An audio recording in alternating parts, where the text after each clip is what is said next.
Once upon a time, there was a family who had just moved into a large, old house on the outskirts of town.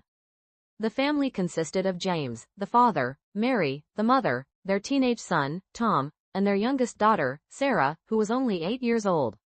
They were excited about the move, as the house was much bigger than their previous one, offering more space and a fresh start.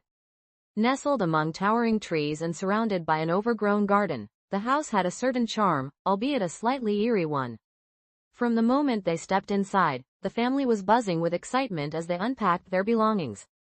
The tall ceilings, antique fixtures, and wide hallways gave the home an air of grandeur. But underneath that excitement, something else was stirring. The house, despite its beauty, felt different. The air seemed heavier, and every creak of the floorboards echoed ominously. The basement door, hidden behind the kitchen, seemed to beckon them with an unnatural pull, though none of them paid much attention to it at first. As the family settled in over the next few days, strange things began to happen. It started subtly, almost playfully. The lights would flicker, and there would be a faint scratching sound, as if something or someone was moving around just out of sight. Mary dismissed it as the house settling, while James joked that maybe they had a mischievous squirrel in the attic. Tom, ever the skeptic, brushed it off entirely, finding amusement in Sarah's nervous glances every time the lights dimmed. But Sarah, despite being the youngest, had an uncanny intuition. She couldn't shake the feeling that something was wrong.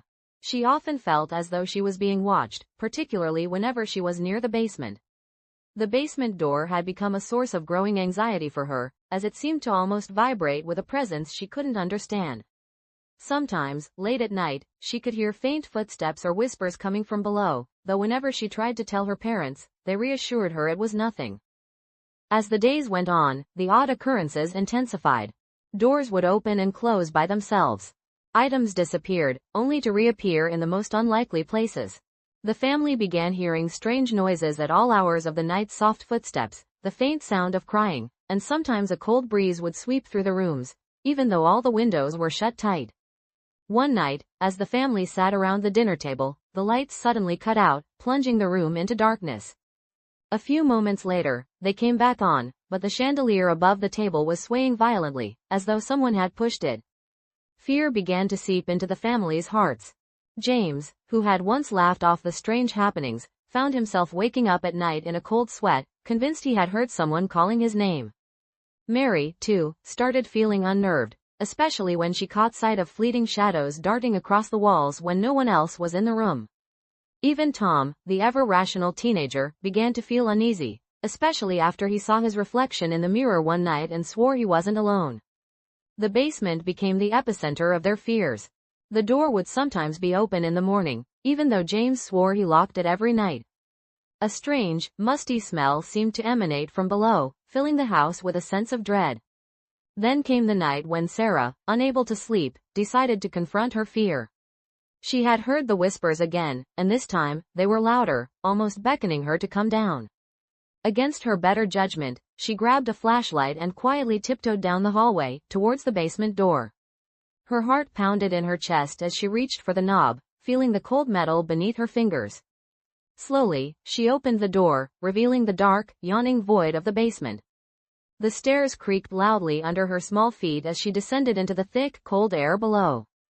The basement was musty, filled with old furniture covered in dust and cobwebs.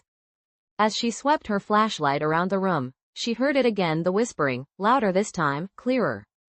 It was coming from the far corner of the basement, where the shadows seemed to be darker, almost alive. Her flashlight flickered, and suddenly, out of the shadows, a figure emerged. It was the ghostly form of a young girl, no older than Sarah herself. Her skin was pale, her eyes hollow and sunken, her long hair hanging in tangled, matted clumps. The girl's lips moved as she whispered, her voice soft but desperate. "Help me," she pleaded, her bony hand reaching out towards Sarah. Frozen in terror, Sarah couldn't move. She wanted to scream, but no sound came out. The ghostly girl continued to whisper, tears streaming down her gaunt face. "Please, help me." The air around Sarah grew colder, and a deep sense of sorrow washed over her. Finally, breaking free from her paralysis, Sarah turned and bolted up the stairs, slamming the basement door behind her. She ran to her family, her face pale and tears streaming down her cheeks. Breathlessly, she tried to explain what she had seen, but her parents were skeptical. James tried to calm her down, assuring her it was just a nightmare, but Sarah knew it was real. She had felt the girl's sorrow, her despair. Something terrible had happened in that house. Over the next few days, the strange occurrences became impossible to ignore. Mary found objects mysteriously rearranged in the kitchen, and James experienced vivid nightmares of being trapped in the basement. Tom even admitted to hearing the whispers himself. The whole family began to feel the weight of something dark pressing down on them. Determined to get to the bottom of the mystery, James and Mary decided to investigate the history of the house. They went to the town library, poring over old records and newspapers. What they discovered sent a chill down their spines. The house had been built over what had once been a burial ground, a fact that had long been forgotten. But worse, the spirit of a young girl, a girl who had died tragically, was said to haunt the property. She had been buried alive, mistaken for dead during a fever epidemic decades ago. Her restless spirit had never found peace, and it was her presence that had been disturbing the family. Desperate for answers, they contacted a local psychic named Evelyn, who was known for helping families with paranormal disturbances. Evelyn arrived at the house, her demeanor calm but serious. She immediately sensed the presence in the basement and explained that the spirit was not malicious, but deeply tormented and in need of help. That evening, the family, along with Evelyn, gathered in the basement for a cleansing ritual. Candles flickered in the dark, and the air was thick with tension.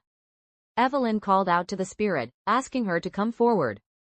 Slowly, the temperature in the room dropped, and the ghostly figure of the young girl appeared once again, her hollow eyes filled with sadness. Through Evelyn, the girl communicated her story. She had been buried alive, and her spirit had been trapped in the basement ever since. She had been reaching out for help, but no one had ever heard her until now. With compassion and resolve, the family joined Evelyn in helping the spirit find peace.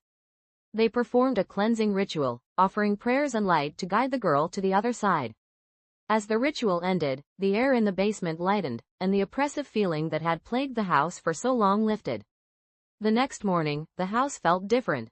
The strange noises, the flickering lights, the cold spots, they were all gone. The family knew that the girl had finally found peace. From that day forward, the house was no longer a place of fear. It became a home filled with warmth and love. And while the family never forgot the horror they had faced in the basement, they also knew that it had brought them closer together, teaching them the importance of courage, compassion, and the power of facing their fears head on.